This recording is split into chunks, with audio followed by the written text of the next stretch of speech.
akan berbincang dengan salah satu politisi yang saya yakin masyarakat DKI Jakarta sudah tidak asing mendengar namanya. Nah, kebetulan ada di samping saya nih narasumbernya. Assalamualaikum Bang Sani. Waalaikumsalam, selamat pagi. Selamat pagi Bang Sani. Bagaimana kabarnya Bang Sani? Alhamdulillah sehat. Alhamdulillah sehat. Harus sehat. Harus sehat nih, saya lihat-lihat semakin gagah dan bergelora nih Bang Sani. Amin, terus berjuang. Terus berjuang.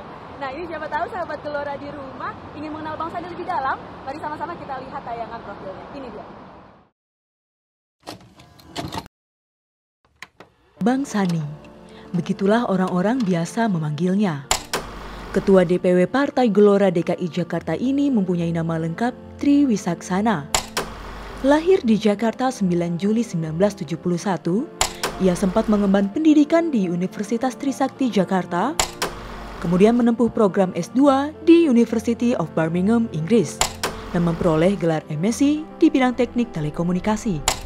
Pernah menjabat sebagai Wakil Ketua DPRD DKI Jakarta, sekaligus Ketua Balegda dan Wakil Ketua Banggar selama 2 periode, yakni di tahun 2009 hingga 2019. Ia berhasil menunda pengenaan pajak untuk warteg dan warung kecil, serta menurunkan pajak PBB untuk lahan kecil milik rakyat.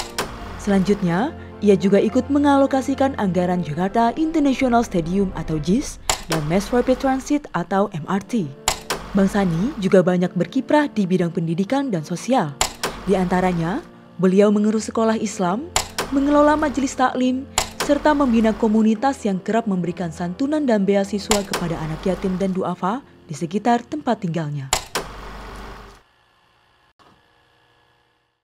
Wah, dari tayangan profilnya terlihat jelas nih Bang, jargon Bang Sani dari dulu, Bang Sani abang kita sepertinya benar-benar harus dijadikan panutan.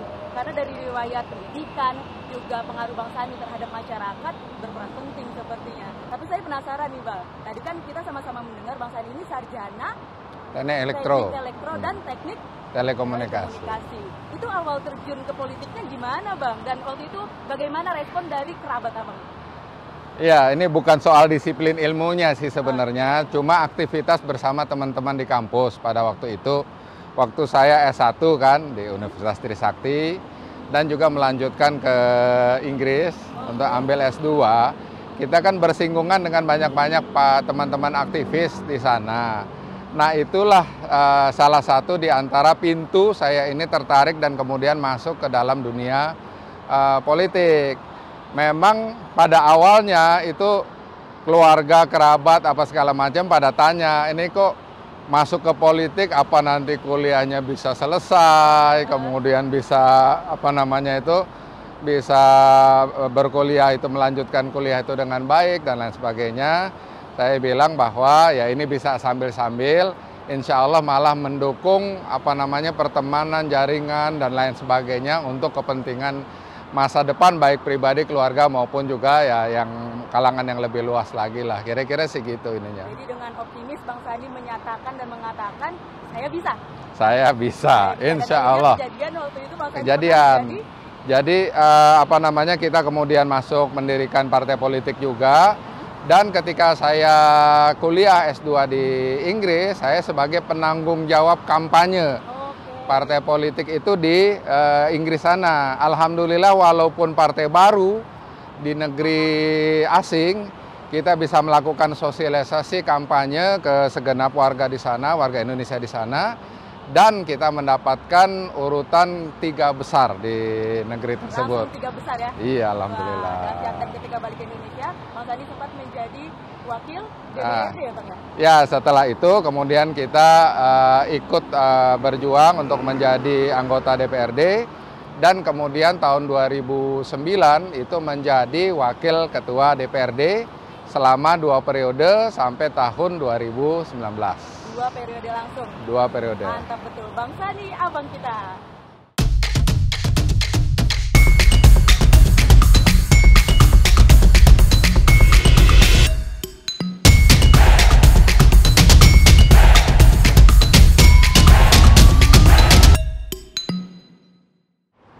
Bang Sani, berarti kalau dihitung-hitung Bang Sani juga sudah lama berkecimpung di politik dong Bang? Ya, alhamdulillah. Berapa tahun? Udah dari tahun 98. Saya baru lahir tuh Bang. Tapi Bang, berarti ada juga dong kisah pahit dan manisnya berpolitik. Bisa kasih tahu nggak Bang? Yang manisnya dulu ya. Boleh. Yang manisnya itu adalah kita berjuang di partai politik, kemudian masuk ke DPRD, menjadi wakil ketua DPRD, pimpinan ya di tingkat DPRD. Manisnya itu adalah kita merasa bahwa apa yang kita ingin perjuangkan, aspirasi dari masyarakat, itu lebih mudah direalisasi gitu. Kan dulu kan kita ini punya cita-cita misalkan yang kecil ya. Ini jalanan depan rumah lampunya gelap karena sering mati dan lain sebagainya. Menjadi pimpinan DPRD itu bisa mewujudkan bahwa lampu jalan di tempat lingkungan kita itu lampu nyala semuanya. Selokannya dibetulkan, jalan di aspal itu jauh lebih cepat. Kita ada merasa bangga juga. Mungkin itu manisnya. Manisnya apa? Pahitnya sekarang Bang? Pahitnya nih dunia politik kita juga tahu bahwa nggak semua harapan kita, keinginan kita itu otomatis terkabul. Ada pihak lain, dalam tanda petik adalah lawan politik dan lain sebagainya, yang juga punya kepentingan tapi berbeda dengan kita. Saya pernah menjadi ketua pansus, panitia khusus. Pada waktu itu ada rumah sakit Sumber Waras yang menjadi kerugian berujung pada kerugian negara. Saya ketua pansusnya, saya datang ke rumah sakitnya, saya datang dialog dengan BPK, Badan Pemeriksa Keuangan, turun langsung dan lain sebagainya.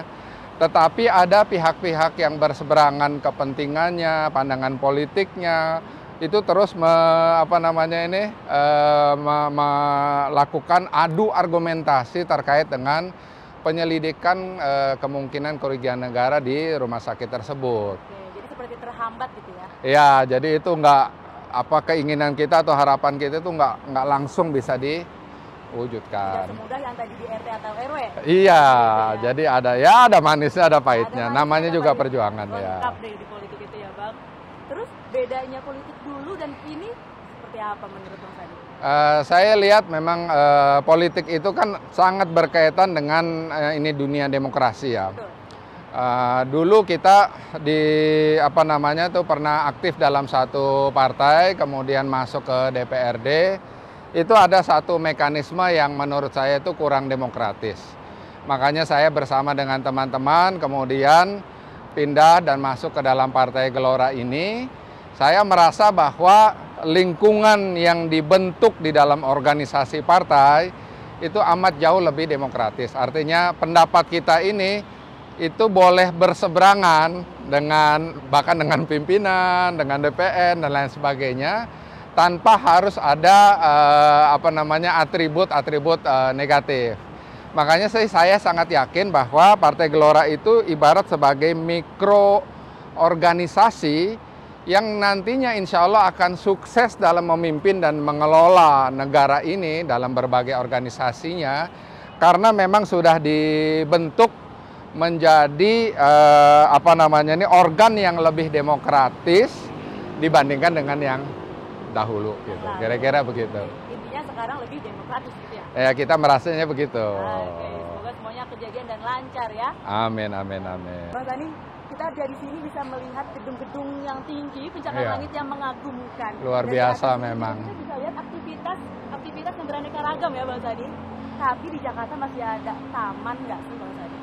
Iya Bilkis, jadi ini kan simbol kemajuan nih. Alhamdulillah kita nggak jalan di tempat walaupun ada pandemi.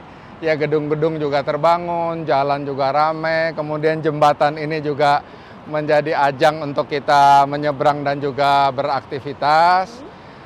Pertanyaannya sangat wajar kalau melihat ini beton semua begini, ada taman nggak? Nah Bilkis, saya ingin mengajak, bukan cuma ingin bercerita, kepada salah satu taman di DKI Jakarta, yaitu Lapangan Banteng. Lapangan Banteng, kita bisa ke sana sekarang Bang Sani? Boleh, yuk kita bareng-bareng ke sana. Oke.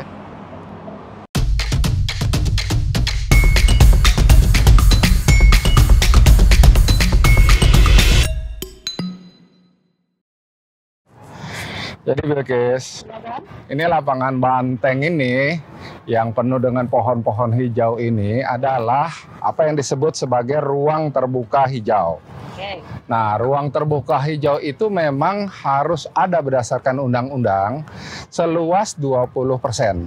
Bahkan kalau ditambah sama ruang terbuka hijau yang milik kita pribadi nih, halaman rumah apa segala macam, tambah 10% lagi alias 30%. Area Jakarta itu harus ruang terbuka hijau. Makanya yang tadi kita lihat di Sudirman tadi kan, gedung-gedung, jalan, beton apa segala macam itu harus diimbangi dengan keberadaan ruang terbuka hijau seperti lapangan Banteng ini. Jadi memang sudah ada di undang-undang itu sendiri. Undang-undang harus ada aturannya, termasuk kayak kita bangun di rumah kita itu kan nggak bisa semuanya itu bangunan. Harus ada taman, harus ada resapan segala macam. Itulah kenapa ini memelihara kelestarian lingkungan hidup kita juga lah. Sekalian juga itu kan tadi ada rombongan anak-anak sekolah, kemudian juga para ibu-ibu PKK apa segala macam. Jadi bukan cuma buat lingkungan hidup, tapi juga edukasi, kemudian juga relaksasi, ya semacam inilah gitu loh. Ya gitu kira-kira. Ngomong-ngomong nih Bilkis, soal taman, soal ruang terbuka hijau, satu lagi yang saya mau tunjukin, ngomong-ngomong nih, makanan kesukaan, kebanggaan warga Jakarta. Waduh, apa tuh Bang? Kerak telur. Waduh, yuk kita sama-sama cobain. Saya cobain sama Bang Sani. Oke, ayo.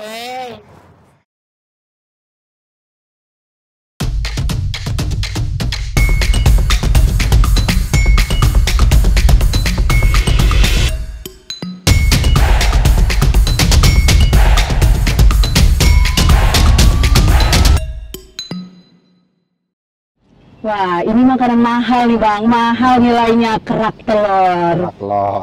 Telur ambil keraknya. Iya, Bang. Tapi ngomong-ngomong ini kan yang menjualnya pelaku UMKM. Ya. Nah, saya pernah dengar Bang Sani juga pernah berperan penting untuk para pelaku UMKM. Nah, itu bisa diceritakan bagaimana ceritanya?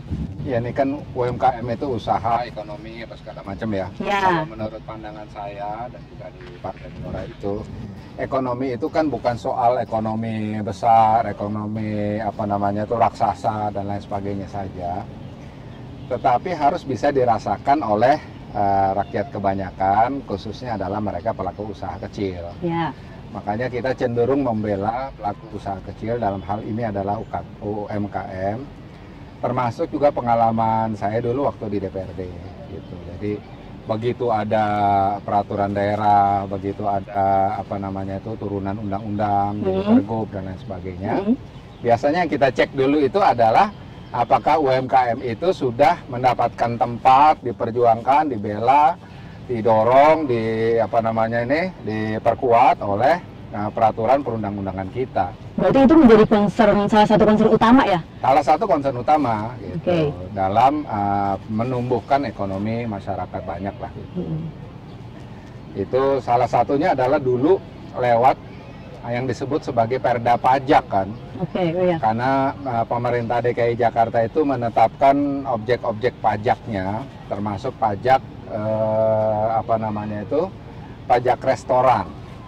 Nah, kita berpikir bahwa restoran itu mesti diklasifikasikan.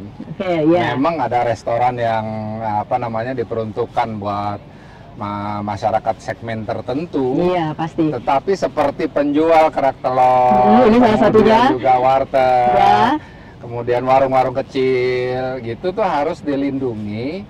Salah satunya adalah kita waktu itu mengupayakan penundaan pajak buat warung-warung kecil tadi itu. Dan itu terrealisasikan ya Bang? Dan itu alhamdulillah terrealisasikan. Jadi kita meminta pemerintah menyediakan waktu tertentu sambil melakukan pembinaan agar usaha-usaha kecil ini bangkit terlebih dahulu. Kira-kira gagasannya pada waktu itu seperti itu. Alhamdulillah tercapai ya Bang ya? Iya, alhamdulillah. Tapi nih Bang Sani, bila kita membahas lebih jauh tentang faktor ekonomi di Jakarta, beberapa waktu lalu saya ke stasiun Manggarai Bang Sani.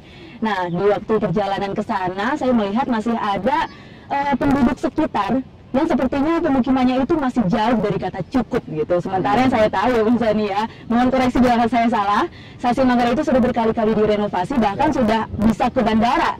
Ya, tapi hanya berjarak beberapa langkah dari stasiun Manggarai masih ada pemukiman yang kurang layak seperti itu, Bang Sani. Menurut Bang Sani sendiri, bisa nggak sih ekonomi di Jakarta ini disamaratakan?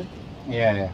Kita harus mengakui bahwa ketimpangan ekonomi itu masih ada di Jakarta. Membangun stasiun seperti Manggarai itu tujuannya bagus. Salah satunya adalah meningkatkan ekonomi warga juga pada akhirnya kan. Ya. Mobilitas perjalanan. Mempermudah juga. Dengan tarif yang murah, mengintegrasikan ke bandara dan lain sebagainya itu. Ya. Ujungnya meningkatkan ekonomi. Tapi kalau menurut kita, ekonomi secara keseluruhan itu harus berdampak pada ekonomi rumah tangga, ekonomi keluarga, dan lain sebagainya, termasuk warga yang tinggal di sekeliling stasiun Manggarai tadi ya? Itu. Makanya kita itu mendorong adanya konsep pembangunan TOD namanya, Transit Oriented Development. Itu di wilayah-wilayah yang ramai dikunjungi orang seperti stasiun, kemudian juga halte dan lain sebagainya.